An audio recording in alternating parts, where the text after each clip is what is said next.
ओम श्री परमात्मने नमः। आज हम गीता के अध्याय 1 के श्लोक संख्या 21, 22, 23, 24 और 25 का श्रवण करेंगे। अर्जुन उवाच। सेनयोरुभयोर्मध्ये रथम स्थापयमेच्युत यावदेतान् निरीक्षयहं योद्धुकामानवस्थितान् कैर्मया सह योद्धव्यम अस्मिन् रणसमुद्यमे। अर्जुन बोले, हे अच्युत, दोनों सेनाओं के मध्य में मेरे रथ को आप तब तक खड़ा कीजिए जब तक मैं युद्ध क्षेत्र में खड़े हुए इन युद्ध की इच्छा वालों को देख न लूं कि इस युद्ध रूप युद्धोग में मुझे किन किन के साथ युद्ध करना योग्य है। व्याख्या। अच्युत सेन योरु भयोर मध्य रथम स्थापय, अर्थात दोनों सेनाएं जहां युद्ध करने के लिए एक दूसरे के सामने खड़ी थी, वहां उन दोनों सेनाओं में इतनी दूरी थी कि एक सेना दूसरी सेना पर बाण आदि मार सके। उन दोनों सेनाओं का मध्य भाग दो तरफ से मध्य था।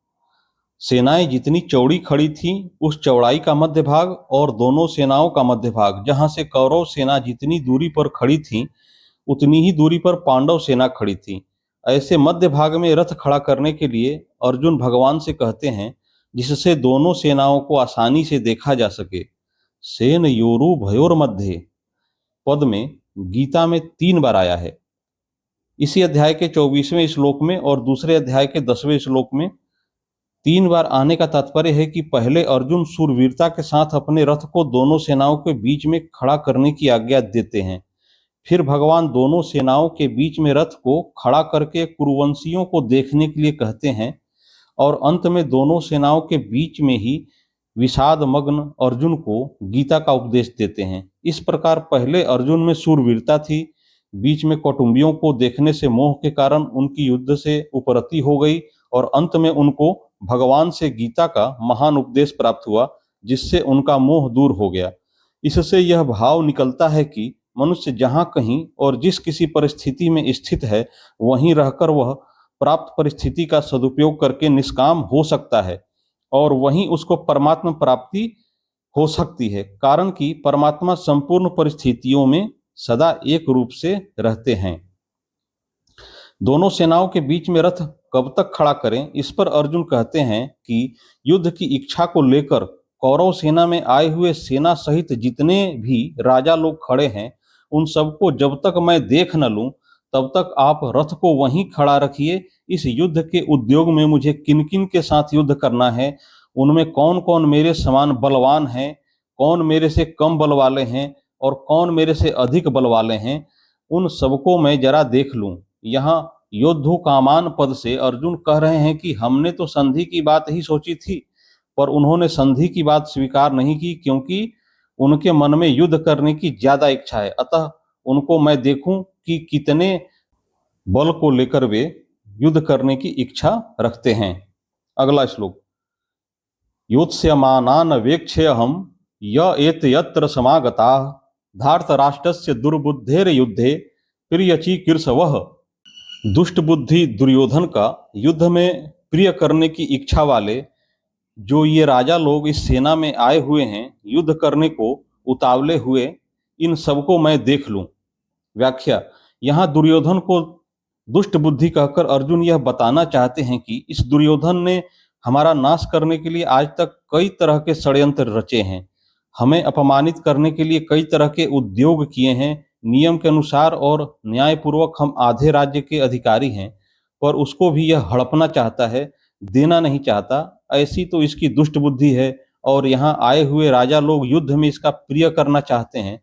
वास्तव में तो मित्रों, यह कर्तव्य होता है कि वे ऐसा काम करें, ऐसी बात बताएं जिससे अपने मित्र का लोक परलोक में हित हो, परंतु ये राजा लोग दुर्योधन की दुष्ट बुद्धि को शुद्ध न करके उल्टे उसको बढ़ाना चाहते हैं और दुर्योधन से युद्ध कराकर युद्ध में उसकी सहायता करके उसका पतन ही कराना चाहते हैं। तात्पर्य है कि दुर्योधन का हित किस बात में है, उसको राज्य भी किस बात से मिलेगा और उसका परलोक भी किस बात से सुधरेगा, इन बातों का वे विचार ही नहीं कर रहे हैं। अगर ये राजा लोग उसको यह सलाह देते कि भाई कम से कम आधा राज्य तुम रखो और पांडवों का आधा राज्य पांडवों को दे दो, तो इससे दुर्योधन का आधा राज्य भी रहता और उसका परलोक भी सुधरता।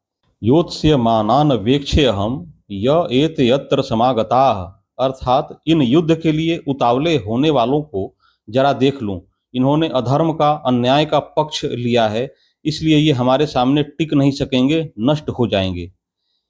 योत्स्यमानान कहने का तात्पर्य है कि इनके मन में युद्ध की ज्यादा आ रही है, अतः देख लूं तो सही कि ये हैं कौन। संबंध। अर्जुन के ऐसा कहने पर भगवान ने क्या किया, इसको संजय आगे के 2 श्लोकों में कहते हैं। संजय उवाच। एव मुक्तो हृषिकेशो गुडाकेशेन भारत सेनयोरुभयोर्मध्ये स्थापयित्वा रथोत्तमं भीष्मद्रोण प्रमुखतः सर्वेषां च महीक्षिताम्। उवाच पार्थ पश्येतान् समवेतान् कुरुनीति। संजय बोले, हे भरतवंशी राजन, निद्रा विजयी अर्जुन के द्वारा इस तरह कहने पर अंतर्यामी भगवान श्री कृष्ण ने दोनों सेनाओं के मध्य भाग में पितामह भीष्म और आचार्य द्रोण के सामने तथा संपूर्ण राजाओं के सामने श्रेष्ठ रथ को खड़ा करके इस प्रकार कहा कि हे पार्थ, इन इकट्ठे हुए कुरुवंशियों को देख। व्याख्या। गुडाकेशेन। गुडाकेश शब्द के 2 अर्थ होते हैं। गुडा नाम मुड़े हुए का है और केश नाम बालों का है।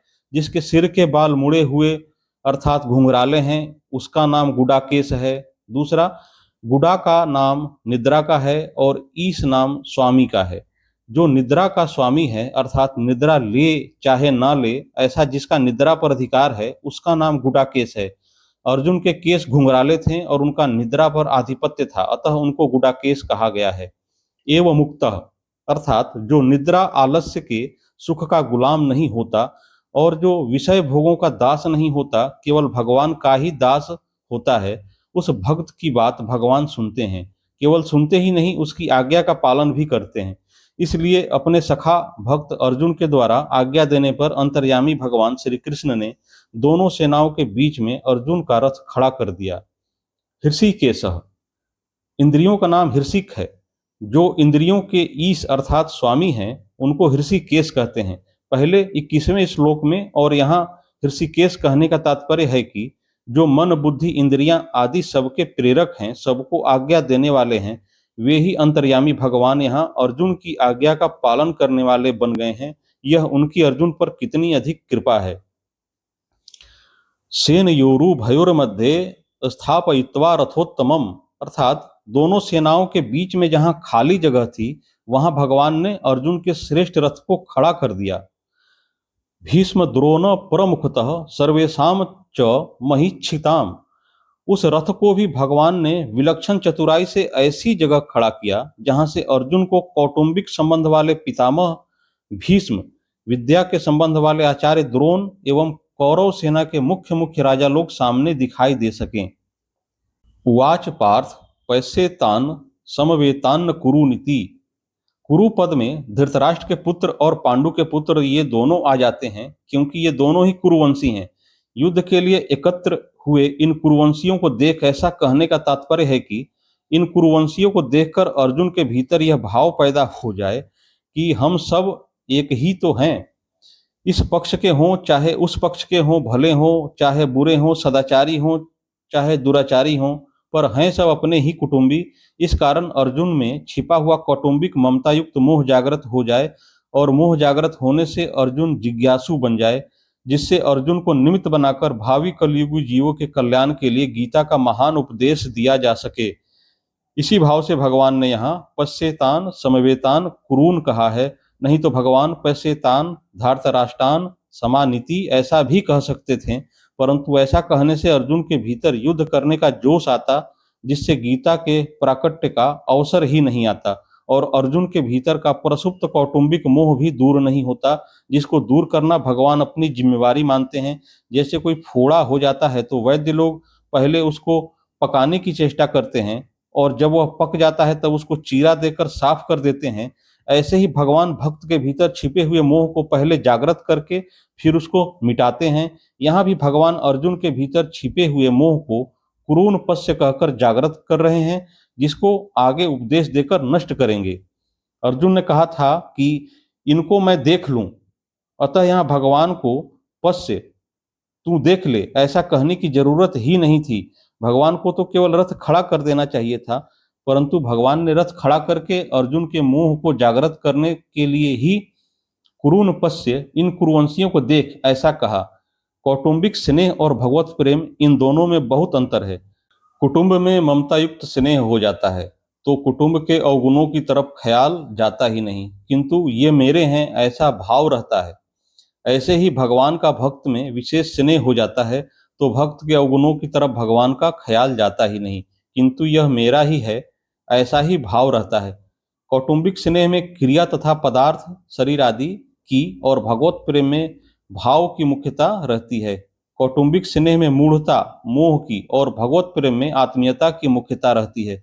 कौटुंबिक स्नेह में अंधेरा और भगवत प्रेम में प्रकाश रहता है। कौटुंबिक स्नेह में मनुष्य कर्तव्यच्युत हो जाता है और भगवत प्रेम में तल्लीनता के कारण कर्तव्य पालन में विस्मृति तो हो सकती है, पर भक्त कभी कर्तव्यच्युत नहीं होता। कौटुंबिक स्नेह में कुटुंबियों की और भगवत प्रेम में भगवान की प्रधानता होती है। नारायण नारायण नारायण। ओम श्री परमात्मने नमः। अगली वीडियो में गीता के क्रमशः श्लोकों का श्रवण करेंगे। इस चैनल को कृपया सब्सक्राइब कर लें ताकि वीडियो मिस ना हो। आप सभी को प्रणाम।